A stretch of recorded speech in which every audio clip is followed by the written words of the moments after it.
Hey there, welcome to the Eurostep, a Milwaukee Bucks podcast, proudly a part of the Blue Wire Podcast Network and GSPN, and presented by our pals at Prize Picks. I am Ty Windish, one of your hosts. I am not joined by Rohan Kadi, who may be protesting what's going on with the Bucks. I love to make up why Rohan's not here. He's just not here today. He'll be back. I hope. I don't know. He's watching while he's gone. Maybe he won't be back, but we sure hope he will be. I am joined instead for this episode by someone we talk about on the pod pretty often in referencing his posts and other stuff. Bucks Breakdown, aka Stev, one of the hosts of the Bucks University podcast with Nathan Marzion. A great show you should check out if you haven't already. But Stev, thanks for taking the time. How's it going, man? Going good. It was better before watching last night's game, but yeah, still going good. You know what? At least it's not yesterday anymore. So the Bucks lost again to the Phoenix Suns. I will say, I don't know how much tanking stuff we'll do later. The Bucks lost, the Bulls won. Suddenly, the 9-10 is very close, and I have not done much outside of the very top guys draft stuff yet. I don't know how much you've done. I know Vicini, I think, has said it's kind of, obviously there's the top 3 to 4, depending on how you feel about Caleb Wilson. And I think Vicini's kind of said then 9 is kind of the next cutoff, where top 9, like 10, it's not dramatic. It's not like, you're not going from AJ DeBansta to 10. Like, it's not 9 guys that good. Yeah. But I do think, 9 is better than 10, right? 8 would be better than 9, wherever you can end up. I don't think they're gonna catch Memphis, because I believe Memphis just found a way to lose to the Sixers with no Embiid, no Maxey, no Paul George, and some other guys out. It's fantasy basketball playoffs. I think in my league, Cam Payne, who nobody started, but I think he scored 90 in that game, fantasy points. He just completely went off against Memphis. Doesn't play a center or a point guard who can guard any, apparently. But something to monitor there. The Bucks lost 129-114 in a very odd game against Phoenix. Very odd because it was another one of these Kuzma heaters, but it actually felt like one they were going to win because they were in the lead while he was doing it, unlike that Kings game early in the year when he tried to keep the minute but couldn't and everything felt terrible. And then Giannis seemed to pull something on a sick full-court feed from Ousmane Dieng. At first, I thought it was the calf again. The report seemed to be that it was an ankle that he sprained. Whichever it was, from that point on, it really felt like that's when this game turned in a lot of senses, and the rest of the game became a huge bummer. But let's start with the injury, because we both had the same prediction, and we were both right, that Doc Rivers was going to say after the game, wanted to pull him, but, hey, it's Giannis, what can I do? Like, you're literally the coach. Like, you could pull him. Yeah. That's what you could do. But were you as mad as I was watching this, just thinking dude, we're 9 games under 500. It's not happening this year. Giannis is fresh back from a calf strain. What are we doing letting him stay in this game? Yeah. It's that, and then combined with just the fact that he's even playing right now to begin with. Like you said, even with all that, I don't think the Bucks had if you wanted to say they had a shot, previously to make the play-in or whatever, sure, but the chances then were even slim. And now, I don't know what we're doing. That was probably the ugliest it got all year. I don't think it was ever that apparent. Maybe there were some moments, but he tried to gut that one out, and it was just ugly. So, I think there was one more game like that was really bad. I don't remember if it was Pistons. But he came out in that one, right? That's the one he left early in? No, maybe it wasn't Pistons. Maybe it was Nuggets. The one where he clearly hurt it, and then he came back 2 more times, and then ultimately led to this absence, that game, where it's just and they asked him after the game, which one that was. I feel like it was either Pistons or Nuggets, but I'm not 100%. Okay. It could be a totally different. No, it wasn't Nuggets. Maybe it was Pistons, maybe it was something else. And they asked him after the game, would you have come out earlier if the record was better? Yeah. And he basically was probably. And Jesus Christ. Yeah, no, that was bad. But yesterday was weird too, where after that moment, and I think even a little bit before then, he just had no lift the entire game. It felt like, which is funny because not funny, but someone said the previous game he looked fine, which he did. He didn't look bad at all. But tonight was just a completely different story. And yeah, he didn't look right all night, especially after that, little turned ankle or whatever it was. Then he got that immediate full court pass from Ooze, and yeah, it was just downhill from there, like you said. Well, to the point of him having no lift, it basically what happened on the play was it was him and Book were the only two back. And obviously that should just be immediate points for Giannis in any close to full health scenario because they're literally at the basket. It's not like he didn't pass it to him at the free throw line. Giannis is basically at the restricted area. Yeah. And he goes up to dunk over Book, who of course is not like was trying, but wasn't like full extension leaping, like kind of just standing there like, let's end this, please. This is not a comfortable situation for me. And the first dunk like back rims out right back to Giannis. And he immediately goes up again for a second one. But I think to your point about no lift, like you could tell, like, okay, if Giannis can't dunk on Devin Booker standing there right by the rim, like something's probably not right with him. And then you see him grimace and just continues to stay in the game, keeps coming back in the game in the second half. Like he finally comes out, I want to say like maybe 5 minutes in the fourth quarter. And it's like, all right, finally. And then he comes back in like a minute later after talking to Doc over on the side. It's just like, I thought he was done. He had to have been done. They're like, down like 12 points or something. Like the game was pretty much over.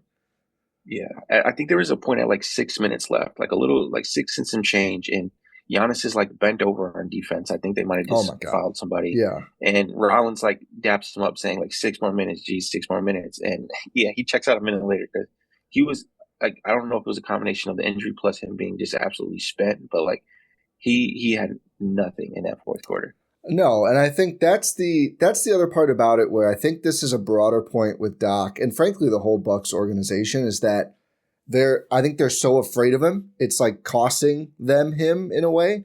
I mean, he was 4 or 5 from the field in that fourth. He had all the energy he used it on offense where he was, he got tripped up a couple times. He had a turnover that got challenged, offensive foul, and I think it was held up. But he was able to get to the rim a bit. I mean, the Suns basically didn't have a center. It was only Malawach active. Mark Williams is out.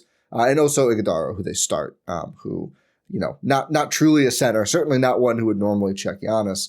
But defensively, I'm sorry. If he can't move at all on defense, he just shouldn't be in the game. And that's if he's healthy or not. Like, if you're so spent that you literally, like, you're just like, I'm not going to rotate. Like, the team can't survive. Like, forget about, I mean, don't forget about it, but put aside the whole, like, hey, if Giannis has a really bad injury, the whole thing is cooked. Like, the whole organization is basically cooked. Even outside of that, which should be the most important thing, because they are now 10 games below 500, right? Like, not close to the play-in right now. If you actually do want to win the game, you still need to take him out, because he can't move. And Phoenix realizes this early in the second half. It's like, oh, if we just, like, drive, kick, swing, it's open every time, because I think they're finally keeping Turner a little closer to the basket defensively, which thank God. But now they also just have Giannis, who's just like kind of standing there like, hey, someone better rotate. And the 3 perimeter players are just flying around like, there's only so much we can do here. The worst possession in the fourth quarter where Phoenix misses a 3 and Giannis just starts walking toward half court. And it looked like a 2K glitch because they get the long rebound because he's not rebounding because he's walking toward half court. And they kind of need him to rebound when Turner's the center. And he's just like out of screen for a long time. And then you see him just like walking back toward defense. It's like, this is totally untenable. Yeah. Like, this is not a serious franchise. Like, you need to get him out of the game if he can't move.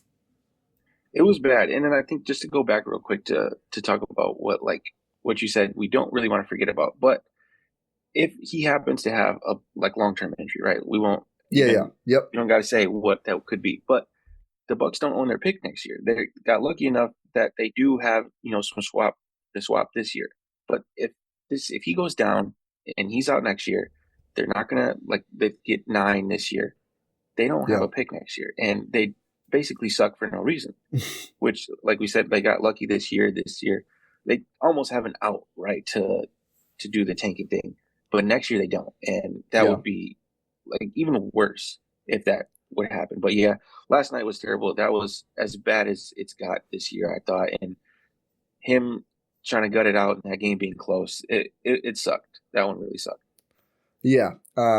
So I just, it just sucks that I feel like I've really tried to make peace with their situation. Like, we were going to do, I think, maybe not fun, maybe not lighthearted, but a somewhat optimistic pod today. That was the plan we made yesterday before the game of like, let's talk about what we're watching for, because we are both people who really sit here and watch the games, especially you, and, pick up little things and post about them and get excited about like, oh man, look what Ooze is doing on pick and rolls with Jericho. Like, this is fun.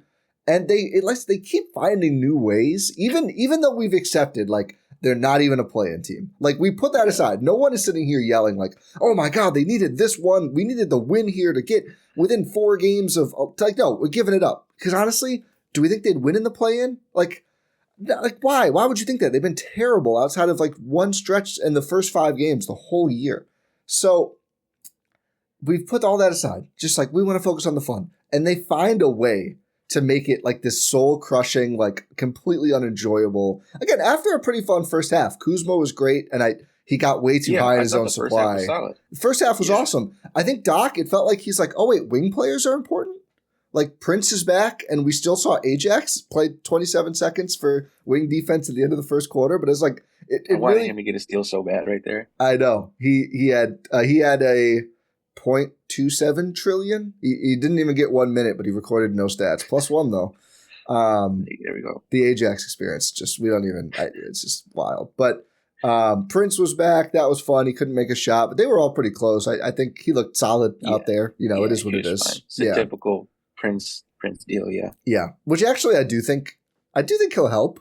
Just to have an option if AJ's going to continue slumping. It's not going to change their lives, but it was like Doc was like, oh yeah, wing players are good. We're pretty much Turner, Giannis, and Ryan, and all wing players. And I wouldn't say Cam Thomas, but and it was really fun. And I was like, this is going to be great. We could talk about these switchy wing looks and everything, and we have to start here instead. Do you think there's any shot that they shut Giannis down? And I'll spoil it. I don't, because after the game, they let him know he played almost 32 minutes, which also kind of insane. He was on this minutes restriction comeback. Last game was like 27, so above that by 5 in this one. And he was basically like, great, I played 30, now I can play more the next game. Which, like, not what we want to hear, man. Yeah. No, you would hope it doesn't seem like it's going that way. Like, if they were going to do that, it felt like they would have been a little more, like, I know they sat him did they sit him on the back-to-back? Yeah. Yeah, they sat him Orlando. Okay, so, like, it feels like, if they were going to do that, there would be a little bit more of that going on, like resting maybe, every other or something along those lines. It doesn't look like they're going to do that, unfortunately. And that's just for the sake of his health, man. Like, he doesn't look healthy. No. I think there was even not a missed dunk, but there was one that he like got kind of stuffed by the rim and got it to turn over in the last game. Was that I'm trying to remember what Utah, probably. I think Utah was the last he played. Yeah. But yeah, he doesn't look 100%, and there is just no reason to be playing that guy right now, man. And I've said, my take all along has been, I don't think you need to, do this thing that like Windhorst was doing a scare, like a craze over of like, they're going to shut it down. Like, I don't think you need to say like, Giannis, you're done. We're shutting you down. Yeah. You just need to come to him and be like, you know what, man, like, it's not happening this year. And again, I really feel like they're afraid to say that. We are 10 games under 500. The team ahead of us is 500. Like, we're not getting there. We don't have to shut you down. Clearly, we can still lose with you in the game. We got destroyed by Boston. We just got pretty soundly beat by a very shorthanded Suns team. We made Jalen Green look great. I think that tells you all you need to know about the Bucks and how they're doing right now. I thought he was going to get 81 last night. Yeah, we'll have to touch on that at the end. Bam Adebayo getting 81. I'll also touch on it when Rohan's back, because our longstanding argument, I said Bam's a good mid-range shooter. Rohan doesn't buy it. Now look at this, 5 of 8 in the first quarter on threes, not even middies, to get to 81. Never mind, he was like 2 of 14 after that from 3. But hey, he got there. Insane. But you just have to say to him, like, we're going to be smart. Like, maybe you're playing once a week. We'll get you in some home games. Like, we'll get you in some big games. Like, I think he likes playing the Suns because of the finals thing, right? Like, I think you look down the list. Like, I think they have Boston at home. You know what? Go play against Brown and Tatum. Like, that's probably a game he would get up for. I don't think that's an issue. Like, I don't think you need to do, like, what Utah is doing to tank, right? Like, again, you're losing very organically, and it is likely that he's going to get a game off this weekend. I think they have a double day game back-to-back. 2 p.m. Central Hawks on Saturday, which I'm sure that's the one he'll play, given that is the that's the pertinent play-in tiebreaker game, or at least the only one you have left, and then 2:30 Pacers Sunday. So I would assume he won't play both of those at least, so he will get another game off soon. But again, it's fine if they're not like, okay, we're sitting you against your will 100%. They do need to, they got to give him the thoracic spine contusion that Kuz missed a game with, and then Bobby. It's got to spread to Giannis for some of these games, I think. Yeah, for sure. I mean, so the Pacers game is after the Hawks game? Yeah, it's that Hawks is Saturday, Pacers is Sunday. I think that's their next two. I think we have a couple days off here. So my worry would be that they win that Hawks game and then they think they need to start winning. Yeah. And they have a real chance and he suits up for that Pacers game. Oh no, I'm wrong. Sorry. They also have Heat. I was gonna say that's way too many days. They have Heat Thursday as well. So it's Heat Thursday, okay. Hawks Saturday, Pacers Sunday. Okay. Yeah, but like you said, they'll probably find a way to lose organically regardless. So yeah. I don't know. It's tough. Yeah, I really don't think he should be playing. He doesn't look all the way healthy, and like we said, there's probably no real chance of this thing, of these guys getting into the play-in, and regardless, they don't look like they would win a play-in game anyway. So I think I would probably shut down a few guys. Like Ryan still doesn't look good. Turner is like the value on him is going down by the second. He did have a good game yesterday. I thought he was solid, but just guys like that, man. Like I don't think we got to be doing this right now. Well, they're not going to shut down Rollins because they just have no other point guards. Because for whatever reason, they got rid of Sears and never signed another third point guard. And I'm not going to sit here and say like they're missing out on the Mark Sears experience, which wasn't great. But like he is someone who can at least kind of organize offense, and I don't really know if Cormac Ryan can to the same level. Has he dressed yet? I don't think so. I don't think so. Oh. Weirdly, I went to a game or the Herd game over the weekend. He wasn't there either, so I don't really know. Okay, yeah. What's up with Cormac Ryan? He was active yesterday, so I was like, oh, not that we might see him, but I might like visually see him on the bench. Right. But yeah, I didn't think he was active either. So hopefully we get to see him at least a few times. I mean, if they're gonna have actual injuries going around, and I agree. Rollins, who we'll talk about, has not looked great recently either physically. And I know you posted. I'll let you share, but like his drive numbers are way down, which is concerning because I think a lot of the case for Rollins we can just go right into it. I think Rollins is probably someone we are both watching down the stretch. Obviously, he is their most valuable, in my opinion, young player still, even though it's been a rough couple of weeks here. He's nosediving in the Bucks stock market. The turnovers, I do put more on him because that's decision-making, and his cross-court stuff has just been rough. And I do think the going through it and getting the reps will help. I believe he's now played like hundreds more minutes this season than he had the rest of his NBA career combined. So both doesn't have a lot of total reps and hitting maybe some sort of a wall here, plus the plantar fascia, which probably may still be a factor. I mean, he did get time off around All-Star, which I think was a good idea by the org, but he is still playing now. KPJ is just out for who knows how much longer, and they have no other guards.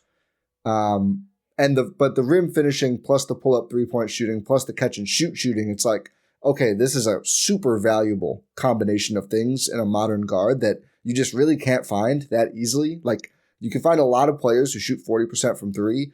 Ousmane Dieng, who's a little below that now, but like, watch him try to go to the rim. Like that, having both is where it becomes really valuable. So I'm still high on Rollins long term. This has certainly been tough, though. What have you kind of felt like? Are you in the same boat as me, roughly, of thinking, I still really like this guy, but clearly he is struggling right now? Yeah, like you said, like this is probably around that minute range where you would hit that like sophomore wall, right? This is where he's at as far as like total minutes.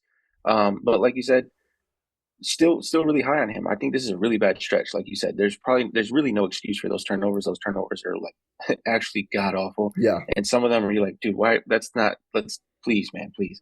But it's whatever. I think he's going through it's not whatever, but he's going through a really rough stretch, and like there's no excuse for that. But I think, like you said, the shooting in combination of what it actually is, right? It's not just catch and shoot corner threes, which he's really good at. It's actually crazy that he's that good at shooting the catch and shoot corner threes, while also being a guy who can give you a decent volume of those pull-up threes, which have kind of been zapped in this, post All-Star break, but that's for another time.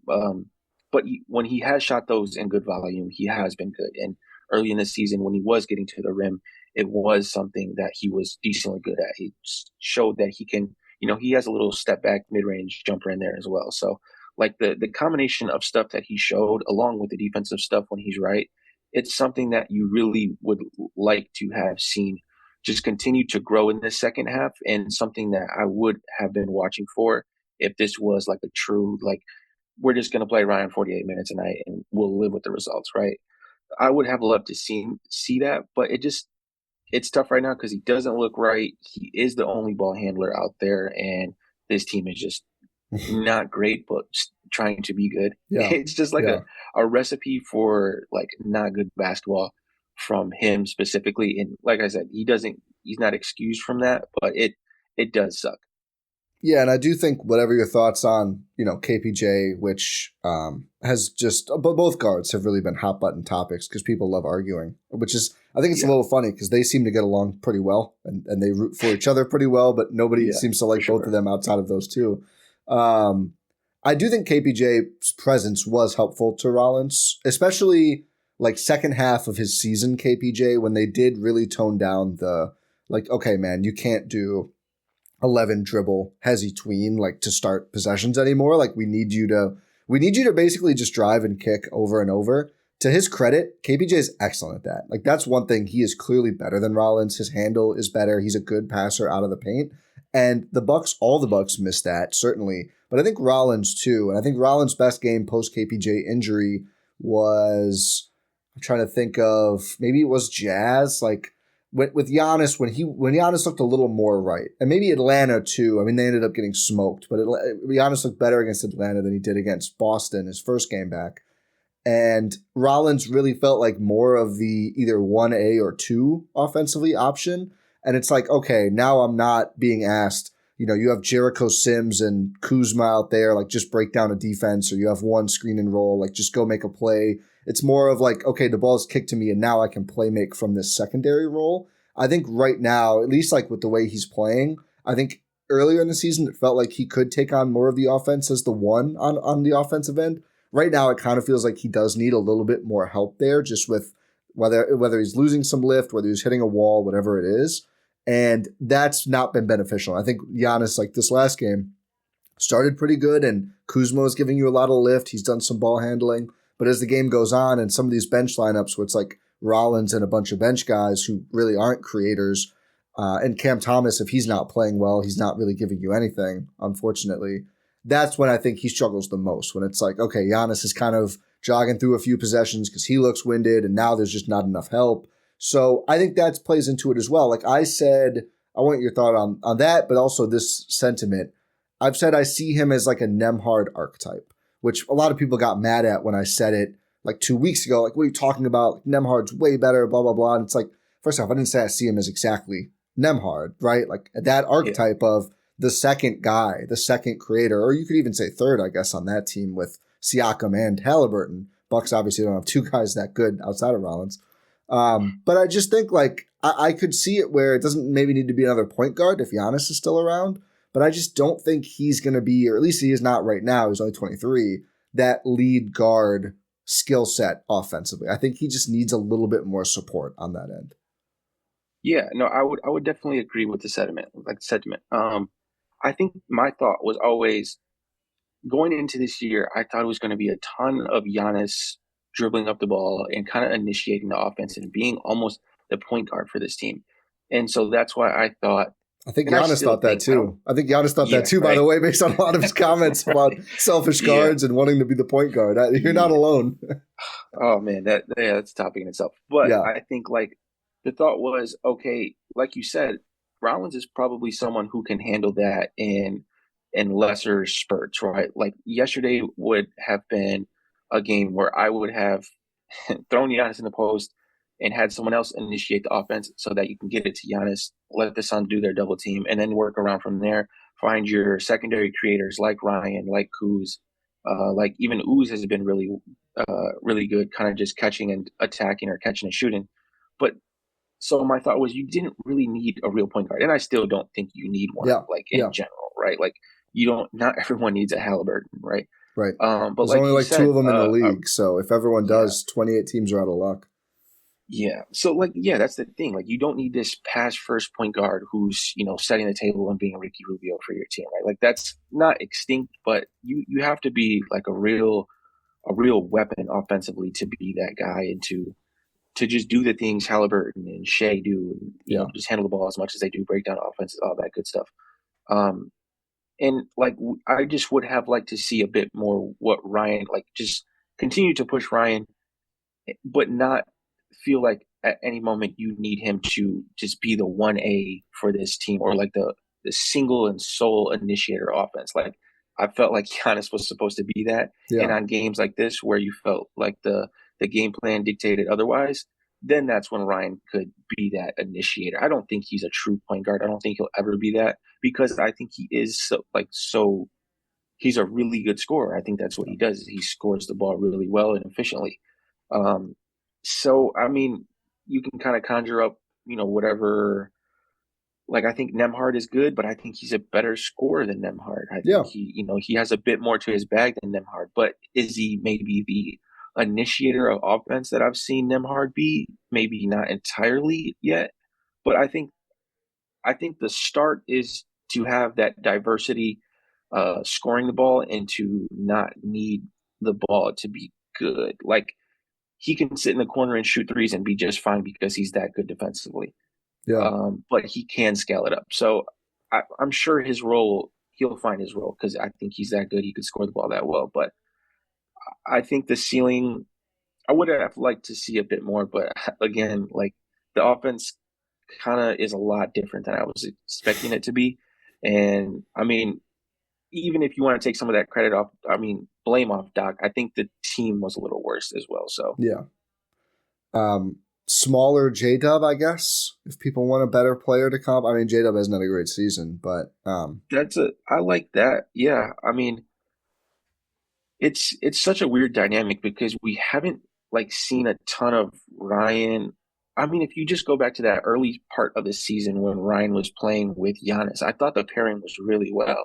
Like, yeah. I didn't think there was anything wrong with it. I thought they played pretty well in the pick and roll together. And then, like we're saying, when he's off ball, he doesn't look like he's lost or something. You know what I mean? Yeah, Like, yeah. he has an off ball role. He has like this secondary side creator role that I think fits him pretty well if that were to be the dynamic, right? If there's a true 1A, or if there's Giannis plus another, right? If there's another, if they bring in a real wing that can create, I still think Rollins slots really well into that opposite side guy who can create offense on, after that initial action. Yeah, and there might have to be another guy because it does feel like, and I don't want to do too much of like the Bill Simmons body language stuff, but there's, quotes too from Giannis. Like, I don't think Giannis has fully bought into like, okay, it's me and Rollins, despite I think they did look good 100%. earlier in the season. Like, I don't think there's been this like, yeah, I'll set 10 screens a game for Ryan here. And if he does, like, not real screens. Like, okay, I'll stand here and maybe we'll get a switch, but I'm not going to I'm not going to screen and roll. Yeah. Like, I'm not doing what I did for Chris. And I do feel like he's not as good as Chris, right? Or as Chris, like prime Chris. Right now, he's better, but Chris has obviously gone through a lot. But also, like, I do think that's kind of one of the underlying problems of their season is, and I'm not blaming Giannis for this, but it is kind of on him too. Like, I don't think he's fully bought into what they're trying to do a lot of the time. And maybe, he's probably right. Like, it probably wasn't going to work out well enough, but they kind of needed that to happen. Like, I think they kind of needed for this team to be at its best for Giannis. And I'm not saying he has to be DeAndre Jordan out there, to be clear, but like, to act more like, okay, Rollins can do this. Like, me and Rollins got it in a way that I feel like we have not really seen. We got the great gif, like when Cam Thomas had the great game, and there was a lot of excitement, like Giannis and Cam Thomas. That's pretty much gone immediately because Cam Thomas is just a flaky player. And now it feels like Giannis is super excited about Ooze for whatever reason because they scrimmaged a lot. And I don't know how you felt. It felt like Ooze is like Giannis's guy now. Like, he's stamped. Like, he's immediately starting when Giannis is back because they have this chemistry and they do run some more like actions together and they look for each other passing. And it's like, does this guy just look more like Chris? He's a good passer. He can pull up and shoot. I don't know. But I do think that's part of it too. And again, I'm not saying, to be clear, To be very clear, I'm not saying Giannis is holding back Ryan Rollins or Giannis has sabotaged the Bucks season. I think these are human element things with Giannis that have been going on for a long time. Like the push and pull of the 21 team, and the reason they won was Giannis kind of finally was like, okay, I'll do more of the Shaq stuff. I'm not going to only play like a 5, but I'll do more of it. Like I will set Chris up to have these huge games in the playoffs. And I do think since then they have not really had the same chemistry with any ball handler. Even not even really Dame. Like it really wasn't even that same level. We never saw him in the playoffs. Maybe it would have been different, but I think that's been kind of an issue with the whole team construction too. Yeah, I mean, if you just run through that 21 team, right? Giannis, I mean, maybe it's because they ended up winning, but it just felt even before then that Giannis trusted every one of those guys with his entire life. Like down to Pat Connaughton, Bryn Forbes, like he just trusted those guys, and it just doesn't feel like he has that trust, and rightfully so, right? Like a lot of these guys just aren't very good. But like Ryan felt like one of those guys, like, hey man, like you have to help this guy out because we think he's good, and we think him becoming even better just really elevates this team, and just it didn't feel like he ever did that, which is again, like you said, he has every right to do so, and I think like that's the human element of this entire thing. Also, really quick, Giannis, you said Giannis stamped Ooze. Can we just run through guys who Giannis has stamped previously? And that's not to say anything about Ooze. I just want to run through. We have to start with Thon. Did he stamp Thon? Yeah, so Thon was like the one that came to my mind initially, which is funny. I mean, do we consider the great gif of him like looking lustily toward Cam Thomas? Was Cam Thomas stamped for a few seconds there? Yeah, I thought he was stamped. But no, I mean, it's just like you said, it's such a human thing with Giannis, right? It's like you can almost see in real time who he's trusting and who he isn't, and right away it felt like, or it looked like he had that trust with Ooze, which is good for Ooze's development. Like it's great for Ooze's career. Yeah, he might have saved Ooze's career, yeah. But like, man, you can just see him like if Giannis doesn't have it at anything, he'll turn to Ooze and get right into a DHO with him, right? It just hasn't been so seamless with Rollins, which again, maybe that takes time. And in the beginning, it wasn't like that with Chris either. That took years to eventually let him, trust Chris handling the ball and him being the late, late game guy or whatever. But yeah, that development has been weird and maybe stunted the growth or over the course of the season with Rollins, and especially right now, or for that bit of time where they were almost whole, right? Just when Giannis came back, I think KBJ was still playing, or whatever it is. There was like a split second where they were whole, and it just didn't look too good then. So it's tough because, like you said, it's such a human thing, and with Giannis, it's just maybe a bit more visible. But I don't think, to be clear, also, I don't think it's like Giannis is like made up his mind. Like, I don't trust Ryan Rollins. No. It's like inherent in the brain. Just like, okay, this guy, like, this is the guy who came up from the G League. Like, he's playing well, but like, this is not like the 1A to my 1B in the half court. I don't think he thinks that way about Ooze either, but something there just does seem to have clicked. And frankly, it's kind of clicked on the court too. Like they have a nice little cohesion together. I think part of it is like, Ooze is probably the best on the team right now of like, have ball, see Giannis, here you go. And there's like players on the team who are not good at that. And frankly, a lot of them aren't as good at that. I kind of think that's why KPJ is probably more in favor with Giannis than Rollins, because that first year he came in and it was like, oh, I'm just going to throw you a lob every single time I can. And I'm good at it. And I'm good at getting downhill and giving you the ball. And Giannis was like, wow, this is easy. This is great. I would more of this, please. Like, I think it's, again, not Giannis like writing down in a book, like Rollins, no, KPJ, yes, Usman, yes, Gary Trent Jr., no. Yeah. That possession Trent had where he looked off Giannis in transition and bricked the pull-up three absolutely drove me insane. I don't know if we've seen him since, which good. You should lose a spot for that. But I just think it's like these are the things that develop based on what he's seen and what's happened out there and a bunch of stuff we haven't seen like in practice and stuff too. I think it's really helped with Ooze's confidence too, which, kind of translates to Ryan as well, and his maybe lack of, or his like indecisiveness or whatever it may be. Like Ooze and I think Ooze came in with confidence too. He had a quick trigger when he first got here before Giannis was playing, but he just seems really comfortable with whatever decision he makes. He feels really comfortable with, and I think that's like just really really good to not feel like you have to get that guy the ball, but also know like he's always going to be an option, right? As Yeah. far as like who's giving it to Giannis, and I just think Oos is like look really sure of himself this entire time, and especially since Giannis has came back, like, oh, you're gonna give me the ball, okay, cool, like I appreciate that. I'm gonna try to do not right by you and give you the ball, but like I'm gonna be sure of myself every time I touch the ball, and it just felt like Uz has just looked really comfortable out there, and like I said, with whatever decision he makes, he's looked comfortable, and I think that just helps too. Like if pump fake and open threes, that doesn't look good, but if you just put it up, regardless of Mr. Make, I think everyone can live with the results. Yeah. We've definitely got to talk more about Usman because I was, and maybe I'm a little still skeptical, but he's starting to win me over with the way he plays. I don't think it's. We'll talk about it, but first, let's talk about our friends at Prize Picks, where you should shoot your shot. You get $50 instantly in lineups when you play your first $5. That's right, Prize Picks is now giving you $50 in lineups when you sign up and play your first $5. They make every dunk, every dime, and every board that much more exciting. So don't miss this chance to get started on America's #1 apps for sports picks. If your team maybe isn't the most exciting, maybe you can spice it up a little bit with Prize Picks. And they also offer stacks, meaning you can pick the same player up to 3 times in the same lineup. So if you're also big on Uz, you want to pick more on Ousmane Dieng, points, 3-pointers, and rebounds. I believe he led the team in rebounds last night. You can now pick all of them in the same lineup only on Prize Picks. So download the app today and use code Eurostep to get $50 in lineups after you play your first $5 lineup. That's code Eurostep to get $50 in lineups when you play your first $5 lineup. Check it out. Download the app. Support the show. Prize Picks. It's good to be right.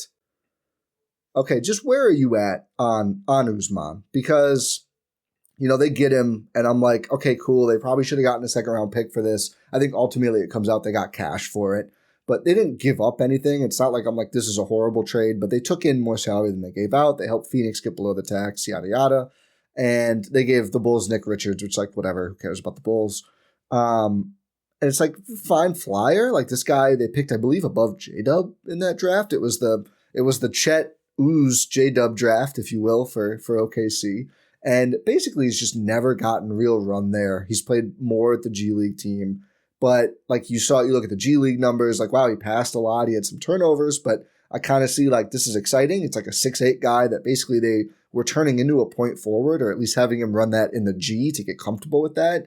And he takes jumpers. The stats were pretty bad, but he does take them. Ironically, one of the things I looked at was like, wow, his rim finishing is great. And I'm watching him run in fast break like, oh, good, a guy who can get to the rim. That part has not been there. But he just comes in and basically just plays like Michael Porter Jr. for a lot of the first few games and just like jacking every jumper. And I'm like, they're going in. This is good. I don't think this is a pathway to him being a real NBA player. Like, I don't think the jumper will translate like this. And I have heard from someone who covers OKC, like, don't look at the NBA numbers that much. Like, he projected as a shooter. It's small sample. Like, I could see him actually shooting. He has continued to. He's around 38% from 3 on, like, pretty audacious shot selection. Like, not all open catch and shoot corners. He'll pull up from 3. He'll step back to 3. Same from 2. And he's a good rebounder. He's a good passer. He had 12, 10, and 4 plus a steal last night on 5 of 8 from the field, 2 of 4 from 3. I think I'm just all in. I think I'm just going to leave the reservations and like enjoy the Usman experience now. Yeah, I mean, like you said, it was such a interesting process to go through. Like for someone like me, when we first got him, like you said, didn't play a ton, and he's in year 4, so like you had to dig through some film to find where he was playing and what he was doing. And so this year he was like the last man out of that OKC rotation. It felt like when someone went down, regardless of almost wherever that was on 1 through 5, he was that guy that kind of stepped in and at least played 10, 15 minutes for them, right? But with them, he kind of just filled a role, just being that last body.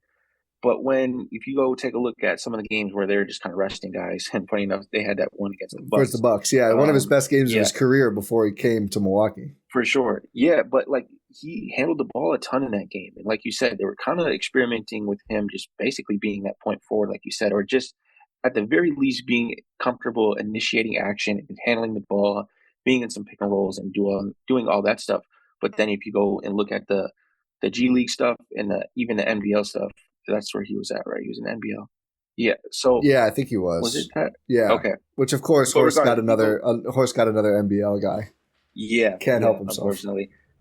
But if you go back and look at that stuff, he was handling the ball a ton there too. And like we said, he can really pass it. He can. He sees the floor really well at his size. And so I think that's something they wanted to, find out how to use if you have a guy who can't touch the paint. And Yeah. so that's essentially what they did, is kind of made him comfortable doing that from the top of the key and getting in those actions and whatnot. So right now, the shooting has looked really good. And like you said, I didn't know how it was going to go, but he's shooting it really confident. And like you said, kind of something like Ryan too. Like, it's just not catch and shoot looks. He's off the dribble with it. He feels comfortable, getting into it basically by any means, which is cool. He's kind of just jacking up shots, but you need somebody like that. If he's knocking them down, then we can definitely live with it. What did you say was 38% right now? Is that what he's at? Yeah, I think it is. I think it's like 38.5. Let me pull it up here. I had lineup data up from this new starting five, which we can talk about, but it's only been, I think they're a +0 now through only 3 games. So that it's like 22 minutes. Ooze is, what is it sorted by? 38.7% on 4.5 attempts per game, which is pretty solid volume. Yeah, no, that's definitely solid volume. And like we said, it's in the shot profile as far as like, it's kind of funky, but it looks like it works for him. And I think that next step for him is finding something to do when, you get closed out on hard, because if that holds up long term, that next step is, hey, guys are just going to close out harder and they might not even leave you, right? So now you have to kind of catch, rip through, and find something to do. And that's where if we've run into any problem with Ooze, it's been his inability, or just not, he doesn't want to look at Yeah. the rim Yeah. when he gets there. Like, he had the 3 yesterday where he just kicked it out from the paint, which is fine. I think he did throw up one and threw it in.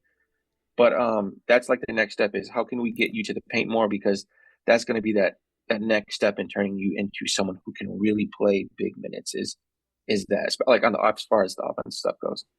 Yeah, I think he is like the Giannis annual. I'm going to bring a bunch of random players to Greece. Like, Ooze going would probably be the most excited I've ever been about a single player going, because obviously he's never going to, be Giannis, like going through 4 guys and dunking. But even if he just picks up a little bit of like, this is how you can use, like, I wouldn't do it like Giannis because he gets away with it because he's Giannis. Like, you can't full chicken wing, but like, this is how you can angle your shoulders and just like, you see this space, like you just go there, and he is athletic and big enough that he could dunk the ball like a little bit of space, or at least go up to dunk and then draw free throws. And clearly he can shoot the ball. He's 70% from free throw as a Buck, but it's like on 0.7 attempts per game. So super small sample. The way he shoots from everywhere else, I think he'd be a fine free throw shooter too. Defensively, what have you seen from Ooze? Because I thought kind of was just getting his legs early, and I'm trying to remember now. Gosh, what game it was. They were using him as a primary on a pretty good offensive player and shooter, and he was navigating screens, and I was like, whoa, okay, like that's a little more interesting. Like, a big wing who stays in front of guys is nice. Like, we've had Kuzma, that's helpful. It's a good thing. But some of the screen navigation I've seen him show at times, it's not every game. They don't use him on primaries all that often.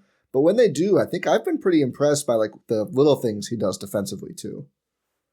Yeah, so when I went through the film, like before he got here, the one of the things I seen was he was just a really high IQ basketball player in Yeah. general, like offensive and defensive. And that's why, like, when I was kind of just letting people know of what I saw, I thought him just being on someone who wasn't your primary was going to be his best fit because he was just always in the right spots off ball, and that's a huge part of that stuff. But for me, it's been a mixed bag. I think that Atlanta game was really rough for him. I don't Yeah. remember exactly how that went, but I It's like thought 0 that of was a really 7 or rough one for something. him. The shooting was bad too. Yeah. Was it? Okay. So like that one, I thought he got bullied, and I think that's going to be what it is for him right now, because he's so his frame is an interesting frame.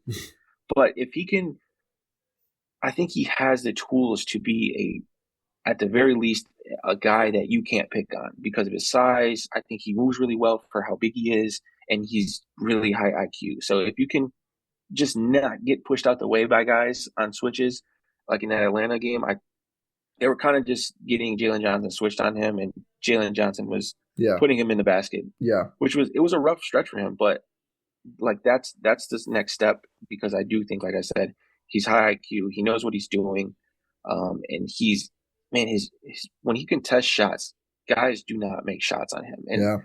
so the thing now is, how can I just stay in front of guys and not let guys get into the paint?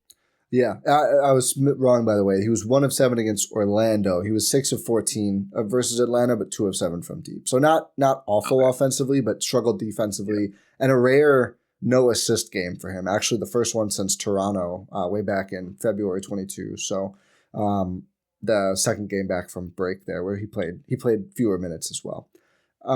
Yeah, I've been encouraged, and it is. I actually had this funny conversation with someone who the Bucks broadcast had the stat about like rookies and sophomores total minutes, and it's like all Mark Sears. I think it was lower than the full number because I think it filtered out garbage time because Marcus Johnson loves cleaning the glass. But it's like 9 minutes. Like Mark Sears got like one stint, and that was pretty much it. And they don't have anyone else. Like it's just him. And someone was saying like, oh, it just sucks that like their young core didn't get a chance. And I was like, well, they have Rollins and Jang. Like they have guys who are young. It's like, well, I mean, those guys are at the end of their rookie deals. It's like, yeah, well, they're both younger than Mark Sears. Like Rollins is 23 and Jang is 22. So that is the other thing. And I think this is like a general, like as we see these guys kind of float back into the league who quote unquote failed early, I do think that while I'm not against like the one and done rule or whatever, let guys do what they want to do, get this generational money. I think a lot of these guys do need more time, and they do get put into these like kind of pressure spots on lottery teams where it's like they need them to do something. And this is not Jang. He was in a low pressure spot and just never got to play. But same with Rollins, like, and really same deal because he went to the Warriors and they didn't need Ryan Rollins then, and the Wizards cut him for the shoplifting thing allegedly. But these guys are still so young, and I think some people do look at it and be like, "Oh, this guy's like basically failed. Like the book is out. Like he's been on these teams, he got dumped." It's like 22. Like Ousmane Dieng could still be a player. Like we do see this with guys now. And I do think this is the one thing the Bucks front office has actually been really good at is realizing, okay, we can take these swings for very low cost and actually get real players. And basically like thanks OKC for like paying the money here on this rookie deal and kind of doing some of the developmental work.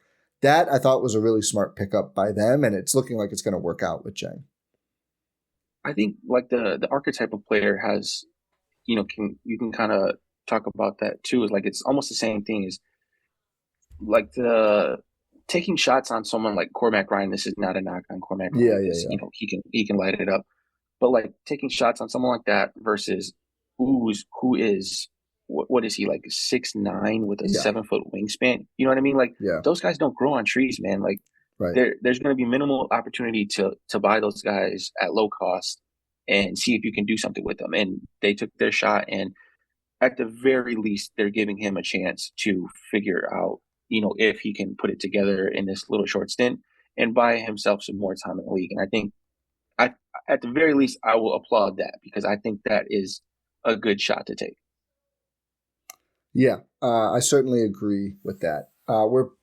We've done a lot of talking already. We didn't really get to the plan conceit. So I'll ask you here kind of toward the end. What are you, we talked a lot about Rollins. We talked about Dieng. That would probably be 2 of them.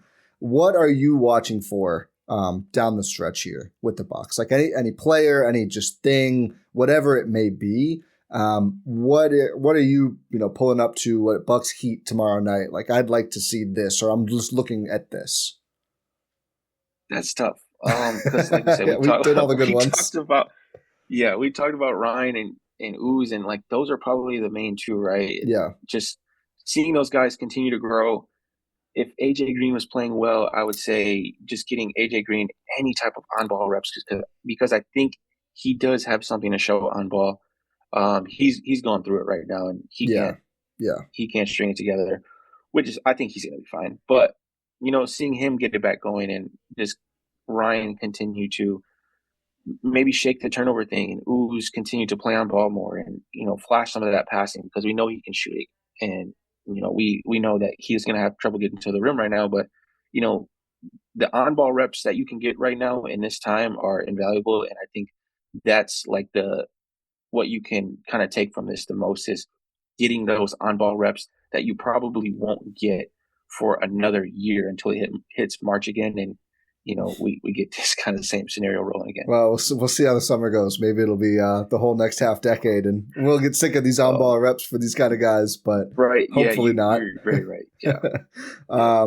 With Green, I'll rapid fire a couple things that I've seen, and I'd like, and for anyone who wasn't familiar, obviously they are now because we've done most of the pod here, but I like that you dive deep into the film, and I think that's something that is always valuable to do, and it's more important, I think, now than the numbers. I've kind of come around. I think what you see from like watching players, not just you, but generally anyone, matters a little more than like, oh, but this lineup has this net rating, whatever else. Like, I'll still look at that stuff. It is interesting, but I think it should more be to like confirm or deny what you're seeing versus like, that's not how you should start a take. Green's defense to me has really slipped this year. And a lot of it, I think, is not that he is worse at like most of what defense is, but I think it is, well, I think he's one of their worst offenders on blowing switches, which does not help. But the way he fouls drives me crazy.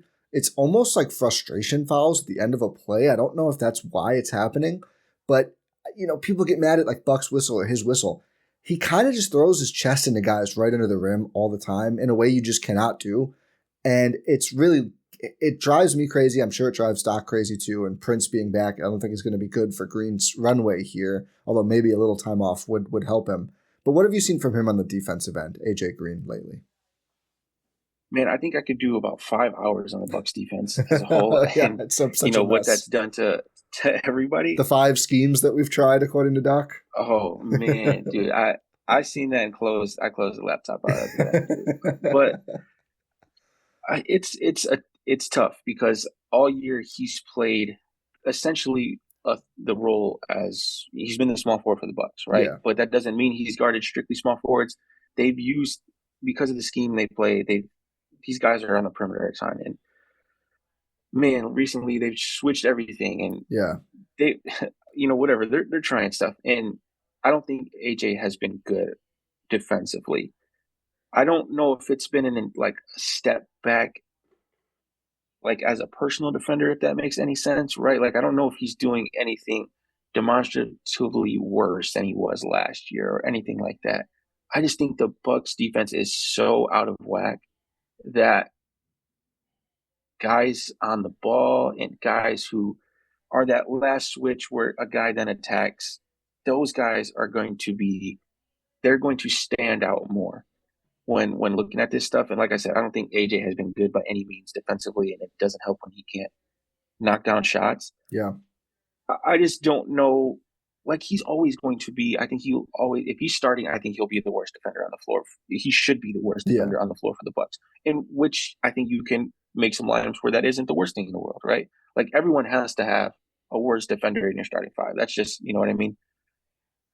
Like, but can he be a good enough worst defender to make him playable is going to be the thing. And this year, that hasn't been true. He hasn't been able to, the defense hasn't been able to like hold that.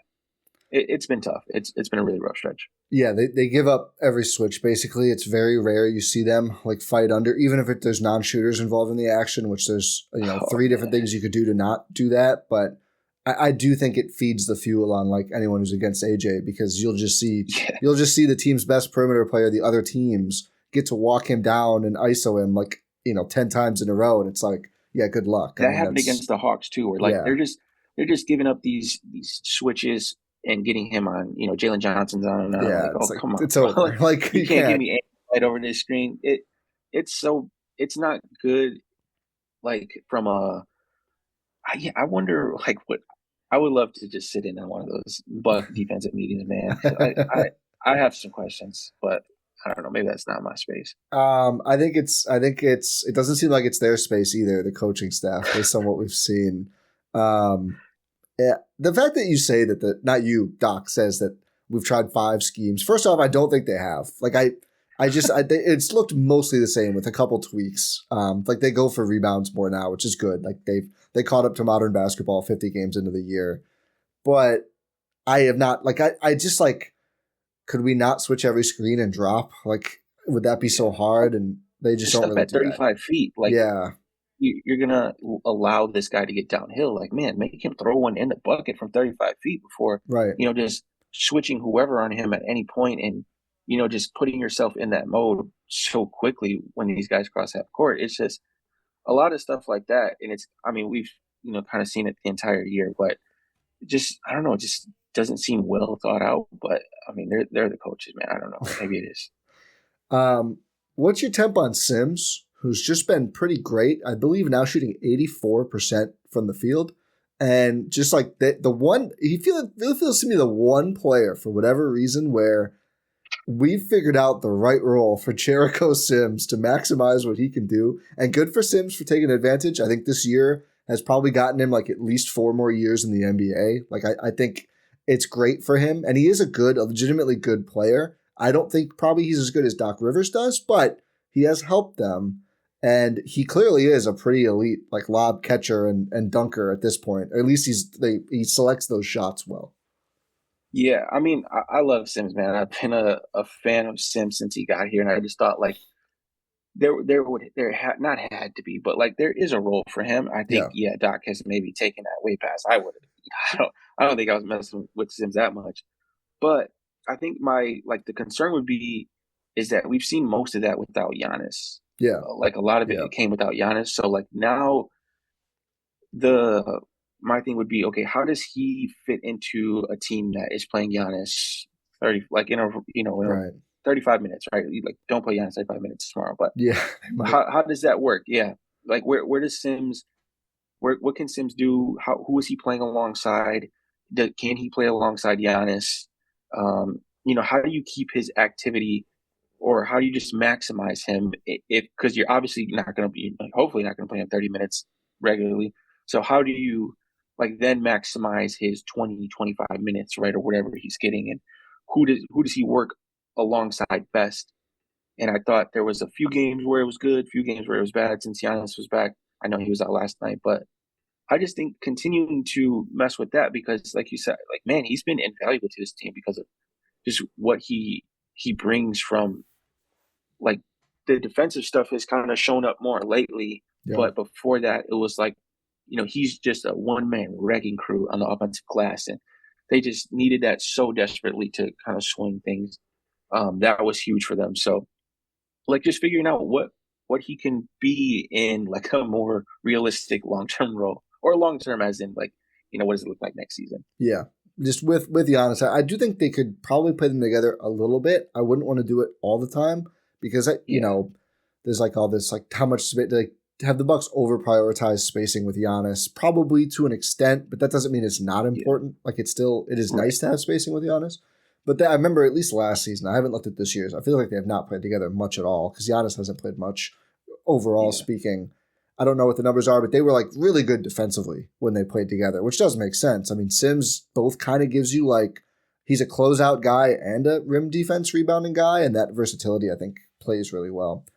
3-point shooting since January 1st. This is the last thing, and then I'll let you go. I've kept you a little long already. Pete Nance, 46%. Nice. Love Pete Nance. Sniper. Love what I've seen from Nance. Smart player. Bobby Portis, 44.4%.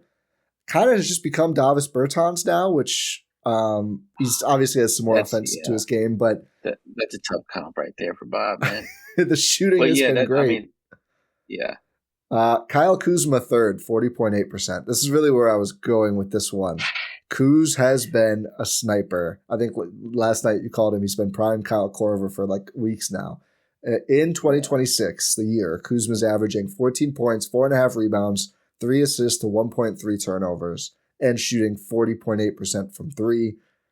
I would assume you don't think he's a 40% 3-point shooter now, but I will ask you, have you been at all impressed with I guess the way he's kind of comported himself throughout this year and the value he's actually brought? Because I think I was here first, and then Rohan said it, and then I was kind of out on Kuz, kind of right post-deadline, just I've had enough of this, they should have traded him. But now this last week or two, it's kind of actually, yeah, he's just a broadly helpful player, but maybe it's just because the threes are falling right now, and then they won't, and it'll be rough again. I'll say that I'm still out on Kuz, but yeah, man, I genuinely appreciate the like changing of role and just taking that in stride and essentially doing everything the Bucks have asked him to do as far as like, hey man, like for that first month or so, like, he was catching and ripping and like he Yeah. wasn't even looking at the rim from like outside the paint, which was Yeah.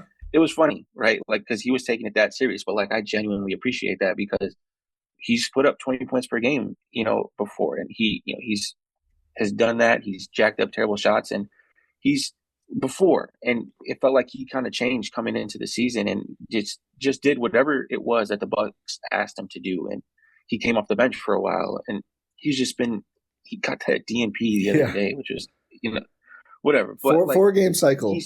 Start DNP, man. key bench roll, start. Just a crazy week for Kuz. But like he's taken all that in stride and he's been, super, super cool about it, like from what we know. Yeah. But it takes a lot to do that. On the 3-point shooting stuff, I just think like man, it just even for him to be confident in shooting shots is like a weapon in itself, right? Like you don't want him to be overly confident.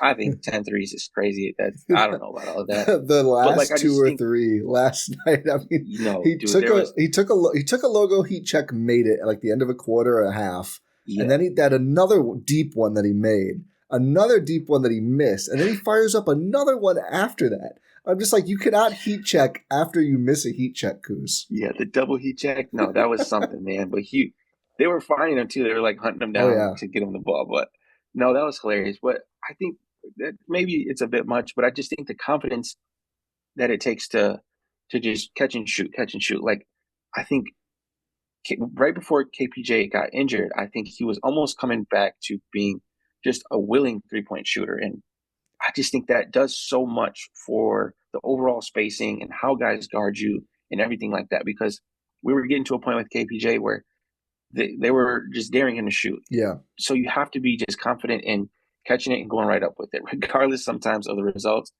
You can't sit there and just jack them up all night if you're not hitting any, but like you have to get up a few to make things work for the offense. And I think man, Kuz has done everything you've asked of him and more, and he's turned, like you said, he's turned himself into a guy that you can at least picture having a role on a winning team. So I really applaud him for that. Yeah, it felt like to start this game last night against Phoenix, it just felt like their most wings that they've had in a game in years. Because Rollins is basically like a wing point guard, right? We had the whole talk about him, but that's more or less like he can guard smaller wings. Like he is kind of, which is like the future of the league. Like Shea is basically a wing who plays point guard. So you have a wing, Rollins, and then Jane Kuzma, whoever you want to say is the 2-3 there. But all 3 of those guys right now, and again, I don't know if it'll last with Kuzma. I think his shot selection helps with the 3-ball accuracy. Like not surprised in Washington when he's just like, basically masquerading as Kobe that his percentages weren't very good because he's just taking whatever. But he's been basically that 3-and-D wing player for them, at least in 2026. And Uz has been as well. And it's like, okay, we have like 3 basically wings now who can shoot threes, defend, and move and dribble and attack the paint, plus Giannis, and then Turner, who's like, now suddenly Turner looks a lot better because it's like, okay, I'm just like, I space up, I grab some boards, I attack mismatches. Like I'm not, the ball's moving more, which I think is crucial for Turner. And it was like you really saw the vision of like, wow, this is like a competent team right now. And then the bench comes in and it kind of falls apart. And then the Giannis stuff, which we covered. But I think Kuzma playing like this is a big part of that. But I agree, like you probably still have to trade him. I don't know if you can rely on this being the case with him going forward. But it's nice to see. And it is a credit to him. And I do think I'm not like teams are going to give up a bunch for him this offseason. But I do think it'd probably make more teams interested in pulling the trigger on him on that descending, which will be expiring deal.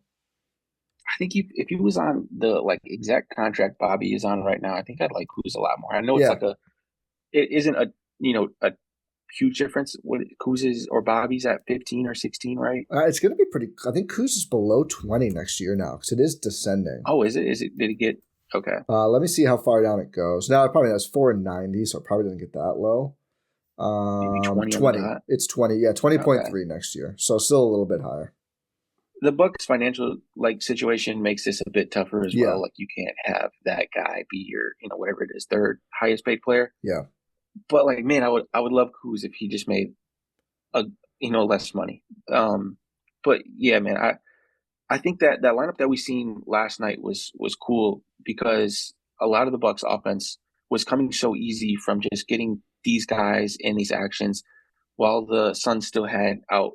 Well, the Suns are a smaller team, and not that the Bucks were huge, but their wings were jumbo size, and Kuz and Ooze, like you said, like those guys are 6'9", playing the two essentially, and it just created mismatches. And Kuz has, I think, all year been a pretty solid guy to handle some of those pick and rolls Yeah. in short in like small bunches. I think he's been fine with that, especially with Giannis on the floor. I thought he's had really good chemistry with him in the pick and roll. Yeah. Oos has, like we said, has flashed the passing stuff, and then Ryan being there as like not your point guard, but someone who can almost set things up while being a really, really good shooter was. I thought that was a really interesting recipe and something that I'd love to see a bit more of down the stretch to see if like, hey, that like we have something with, you know, maybe like I was saying in the beginning, essentially no point guard and almost all wings. Yeah. But the wings have to be guys who can stretch the floor a bit. Yeah. But those wings also play pretty well, with the ball in their hands. So I mean, that's a tough archetypal player to find it. Yeah. And like scaled up. But it's an interesting like combination of guys. It's not your typical point guard, shooting guard, small. You know what I mean? Right. So I thought that was cool to see from that perspective.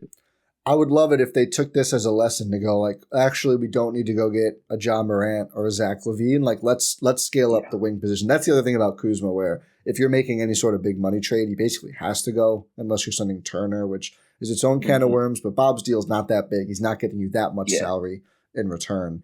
But I would love if that was one of the takeaways. Like last year, I guess we all got tricked by the like Trent, Green, Rollins, or KPJ, I think it was, that lineup, which I think the idea of it was good. Just like, basically, we can't rely on Brooks so much. Like, we need to be a little faster and have more shooting, which their starters were such a mess like the whole year. Really the whole Dame era, unfortunately. I would love if this was the takeaway. We'll see what it ends up being for them. But I think certainly this is a better lesson to take away from than that last year's group of like just versatile wings and Giannis and Turner or whoever other stretch five. Like, that's probably actually going to work. Like, you really can't have enough of those kind of players. Yeah, like we said, that's by no means is that easy to find. Like wings who can shoot and handle the ball. Hardest thing. Yeah, play defense. But like that's why that shot on Deng was so good, because these guys don't grow on trees, man. And you got him for essentially nothing. I know like the cap hold stuff at the end of the year isn't going to be pretty, but like I'm sure they retain him on a really a deal that people are going to be really happy with. I don't know what you think is going to happen there. That's an interesting one. That'll be really interesting because I mean that's just my prediction. That'll be a really team friendly deal, but maybe that shakes out a different way. Well, it's so funny because there's like two schools of thought on this. Like I've had people be like, "Wow, they're going to get priced out of KPJ," and I'm just like, I don't know if that'd be the worst thing, and two, I just don't think so. I'd be pretty surprised if they did. I mean, I think we're not out of range of him just opting in, frankly, like with the injuries. We'll see if he comes back. So that's what I thought. I thought like the injury stuff is probably concerning for teams, and I think he just accepts that player option and or he like re-signs at a number very similar to what that player option. Yeah. And they'll give him another one. We know the one thing about Horst is they'll give him another player option. Yeah. Which for a situation like I don't even hate, like whatever. Like at his best, like that is below market value. But I just think teams at this point, the book is out. Like he's not going to be at his best all the time. There's some issues. Like he has shown some growth, I think, in playing a more team suitable role and like actually making players better. I really thought that last stretch before he got hurt, and then everyone kind of sucked when Giannis got back. But like I was like, wow, this guy actually would be really helpful. And like in my head, and I'm not here, and now I probably won't be. I fear we won't see him much down the stretch. But I'm like, maybe he is better right now and in the short term than Rollins. Just I think was just him playing at his best, Rollins at his worst. And I'm still long-term, I value Rollins more as an asset for a couple different reasons. And I like him more as a scalable player and a fit with Giannis with the shooting. But KPJ was just playing really well. Yeah, I thought that last, sorry to cut you off. No, go That ahead. last stretch of ball, like you said though, was by far his best ball of the year. I thought, like you said, it was a lot less of the 500 dribbles a game thing and more of just I'm gonna get to the paint, I'm gonna Yeah. spray out, and if not, this is going up right in the paint. And I mean I think I don't know what exactly they finished at or are at right now, but his at the rim stuff during that stretch and was insane. His ability to get to the free throw line has always been a weapon for him. Yep. So like all that stuff in combination and him still being able to be like a legit point guard for this team while also just refusing to shoot threes for a stretch, and then obviously having that stretch where you're shooting like 20% from three over like the course of some months. Like, I mean, that's pretty tough to make yourself a legit player when that's the case. So yeah, it was kind of funny. Like his 60% from three part of the year, I was lower on him than his like 12% from three part of the year. Yeah, it was an interesting stretch, and I like you said that like last 2 weeks ish period where before he got hurt, I thought that was like some of his or probably his best ball of the year. He's from the season 62.3% in restricted area, which isn't great. It is close to Bobby Portis, who's at 64.8%, which is also not great. But yeah, I agree on that for sure. I forgot I feel like I had one other thing, but now I don't remember. But yeah, it's just, it's a fascinating, kind of morbidly fascinating time right now for the Bucks. I really cannot remember. It's something about lineups and wings, whatever it was. But we probably covered it at this point. But I hope we do the rest of the Giannis games. Oh, it's going to be, I mean, I think it pissed a lot of people off when this new lineup, which I assume they're going to use as long as these guys are healthy when Giannis plays. Like Kuzma in for Green, I think just pissed a lot of people off, which if you told me that at the beginning of the year that ever happened, I probably would have been pissed off too. But in the moment, just I do think there's something to, even if you come at it from like the AJ Green value perspective, I don't think that being in those groups was really working for him. And I think he did kind of need a change. Just you can keep asking him to break out of it. It was not going well for him lately. And I do think like the way Kuz is playing, if you can have enough spacing to play a lineup that's that big with that rim pressure, it's probably worth doing. Oh, the other thing for KPJ, you mentioned getting into the paint. That's the one thing that probably frustrates me the most about this team, especially like post-break Rollins, is they're just allergic to paint touches outside of Giannis most of the time. And that's just, it's really hard. Like you have these long droughts if you just never get to the paint when the shooting dries up. And that's a big value add of KPJ too. I think that would be like my one concern with that the lineup with that starting five is like kind of what are you going to do with the paint touches and how does that, especially right now with the way Rollins has played, like he's not getting into the paint at all either. Who's doesn't get into the paint much, and if teams are just going to say like we'll allow Kuz to shoot, like if Kuz just reverts back in or he just goes to 35% from three, right? Like what does that end up looking like? And that's why we talked about like, okay, can they just take this and find maybe scaled up versions or guys that could scale up? Trey Murphy or whoever you want to say. Yeah, whoever you want to insert. Like we said, those players aren't cheap and they aren't like growing on trees. So those guys are going to be tough to find. But if they find that this like no point guard thing or wings that can semi create for themselves while being able to shoot a bit works, that's just something to look at as well. And I like we said, it's been cool to see because it's essentially almost a completely different direction than they were going to start the year off in with which is 4 guys under 6'4", 6'5". Starting in your starting lineup who don't play much defense and outside of KPJ weren't going to really create much for you. So yeah, I feel like the big lesson for the actual team and probably for me too is it's not entirely just about the KPJ Rollins Green trio.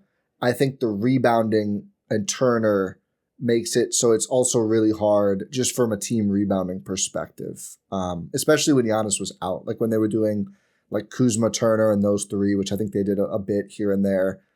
Like Kuzma's an okay rebounder. He's obviously not Giannis. And they just ended up being so small that teams could just rebound against them. I think and again, like probably feels stupid that an NBA team had to learn wing players are important, but that really is like the biggest takeaway. And I think that's been one of the changes of this stretch was like even Nance, we haven't talked too much, basically a big wing. Like these guys playing more, they started to win games, and now it's not working anymore. But I do think that's like the takeaway is keep these guys and scale up these guys. Oh, it was the Jang free agency. And if he gets like more than Rollins, basically. I don't know. I would assume there's not going to be a ton of interest in him. I don't know if they could renounce him like they did Rollins and then keep him. I mean, obviously they were deep into talks at that point. Not that necessarily matters, but I would assume they'll get something done. Because I think Giannis loves him. Maybe Giannis we'll see what happens there. But I just, he's restricted. I don't think the price will be that high. I don't think he'll like sign an offer sheet they have to match. Like, I think they'll come to some sort of, if I had to guess, it's below 10 mil a year. Green did get more. He is big, but he's just like the sample's so small. And for him, just as an NBA player total, I would guess it's more in that KPJ Rollins-y range, although they do have his full bird. So maybe, I wonder who reps him. We'll see ultimately where that ends up. But I would guess not more than Green at the ceiling. Yeah, like you said, Green has a bit more of a sample size, but I wonder if him just being a wing maybe pushes that number up a bit higher. Yeah. I don't know how many teams are like have cap space anyway, or want to use their mid level or whatever it may be on Ooze, who's kind of still like a dart throw. You know what I mean? Like, we still haven't seen a ton of him anyway, so it'll be interesting to see how that goes. But I think the one odd thing with him is like his cap hold is like 20 million, which I don't know if that's true. It probably is because he's coming off rookie scale. Yeah, but I mean that's just a big number for the Bucks to be holding going in, which could make things funny as far as like what else they could get done. Yeah, I mean that probably means they would either. Worst case, they'd have to renounce him to open it up. Right. But best case, it's 20 million cap hold. But you can also, I mean, teams agree to deals and then process them all in order, like we saw with Turner. Yep. So if they have a relative agreement soon enough with Jang, they can just sign him first and then it reverts to the new number. So you'd hope, I'm sure his contract, he's not going to make 20 mil year one. To be clear, that's just like a cap function thing. Like that doesn't mean he's going to get that.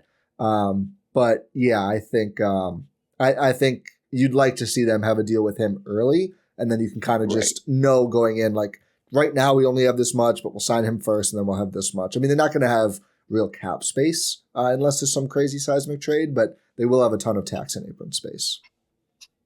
Yeah, I mean, it should be an interesting offseason, to say the least, I think. Always is. They're always dramatic and fun. We'll obviously be covering it all here. I'm sure you guys will on Bucks U, but let the people know, Stev, where they can find your content. If you have anything specific cooking, any film you're working on or whatever else to make sure the viewers can go check it out. So I'm on X at Bucks_breakdown. I think that's the at. Like you said, Bucks U Pod. That's on all streaming platforms as well. There we go. Thank you so much for joining me, man. I appreciate it. Really fun combo. Definitely kept you long, but couldn't tear myself away from the Usman Jang RFA convo to do the outro. But thank you also to everyone for listening. Please go check out Bucks Breakdown. And also, if you're not subscribed, wherever you're watching or listening to this pod, Eurostep here, please do that as well. Give us a 5-star rating and review, which always helps. On your whatever your platform of choice or both. If you really want to be the MVP, tell your friends, do everything else, check out Prize Picks, Pod Random, and we will talk to you next time.